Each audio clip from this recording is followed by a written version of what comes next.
এক নাস্তিক হযরতে আলী কাররামুল্লাহ ওয়াজহু রাদিয়াল্লাহু তাআলা আনহুর দরবারে এসে বললে, ও আলী, আপনি তো নবীর সাহাবে রাসূল, আপনি তো একজন নবী পাক সাল্লাল্লাহু তাআলা আলাইহি ওয়াসাল্লামের সাহাবে রাসূল। আমি একটা কথা বলতে চাই। কি কথা? বলো বলো, কি এমন কথা? হযরতে আলীকে বলতে লাগলো, এ দুনিয়াটা সৃষ্টি করার কোনো আল্লাহ নাই। হযরতে আলী রাদিয়াল্লাহু তাআলা আনহু বলতে লাগলেন, দুনিয়া আমার আল্লাহ পাক রব্বুল আলামিন দুনিয়া সৃষ্টি করেছেন। জমিন পাহাড় পর্বত নদী নালা কীট পতঙ্গ জীবজন্তু সমস্ত সৃষ্টি করার মালিক আমার আল্লাহ পাক রব্বুল আলামিন। হযরতে আলী রাদিয়াল্লাহু তাআলা আনহু যখন কথা আল্লাহ রাব্বুল আলামিনের কথা প্রকাশ করে দিল, ওই নাস্তিক বলতে লাগলেন, নাস্তিক মানে আল্লাহকে বিশ্বাস করে না, খোদা বলে মানে না, দুনিয়াকে বলে মানে না। বেরাদার মুআজ্জাজ সামাইনি কেরাম, হযরতে আলীকে বলতে লাগলো, এই দুনিয়ার জীবজন্তু তো আমি তৈরি করতে পারবো। হযরতে আলী মুর্তজা রাদিয়াল্লাহু তাআলা বলতে লাগলেন, ঠিক আছে, কি করে তুমি তৈরি করবে? কি করে জীবজন্তু তৈরি করবে? হযরতে আলী রাদিয়াল্লাহু তাআলা আনহু আছে একটা কোন যন্ত্রর গোবরকে নিয়ে আসলো, একটা ডাব্বাতে রেখে দিল। ডাব্বাতে রেখে দেওয়ার পরে ডাব্বাতে ঢাকনা লাগিয়ে দিয়েছে। বাবা, অনেকক্ষণ পরে ওই ডাব্বাতে ওই গোবর থেকে যেন পোকা তৈরি হয়ে গিয়েছে। হযরতে আলী রাদিয়াল্লাহু তাআলা আনহুকে বলতে লাগলেন, ও আলী, এই যে গোবরের ভিতরে পোকাগুলো আছে, এটার খোদা কিন্তু আমি। হযরতে আলী রাদিয়াল্লাহু তাআলা আনহু বাবা যেমন কথা বললেন, ওই নাস্তিকের কথা শুনে হাসতে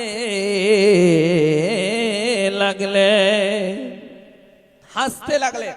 হযরতে আলী রাদিয়াল্লাহু তাআলা হাসতে যেমন লেগেছেন, ওই নাস্তিক বলতে লাগলো, ও আলী, কিসের জন্য আপনি হাসছেন? হযরতে আলী রাদিয়াল্লাহু তাআলা আনহু বলতে লাগলেন, তুমি জানো আমি কিসের জন্য হাসছি? বলল, আপনি কিসের জন্য হাসছেন একটুখানি বলেন। তুমি যদি ওই পোকার খোদা হও, তাহলে ওই পোকার ভিতরে কোনটা বেটা আর কোনটা বিটি একটুকু আমাকে দেখিয়ে দাও।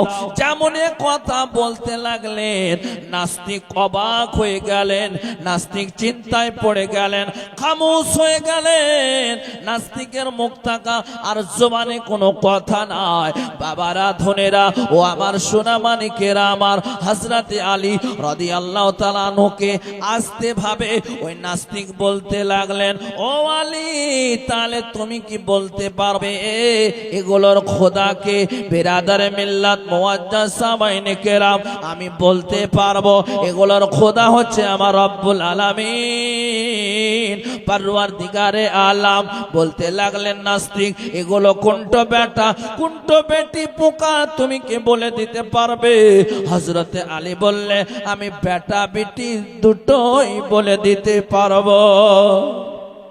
হযরতে আলী মুর্তজা রাদিয়াল্লাহু তাআলা আনহু যখন কথা বললেন, বাবা নাস্তিককে ওই ডাব্বা থেকে ঢাকনাটা তুলে দিলেন আর বলতে লাগলেন, আমি হলাম হযরতে আলী, তোমরা বেটা হয়ে যাও আলাদা আর বেটি হয়ে যাও আলাদা।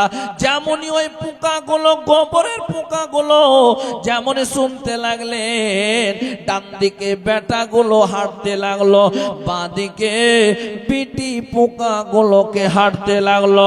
যেমন দৃশ্য দেখতে লাগলো, বাবা নাস্তিক অবাক হয়ে গেল, নাস্তিক চিন্তায় পড়ে গেল। চিন্তা পর্দায় পড়ে গেল আর বলতে লাগলো এই দুনিয়ার সব থেকে বড় আলেম জাননেওয়ালা হইলে তুমি।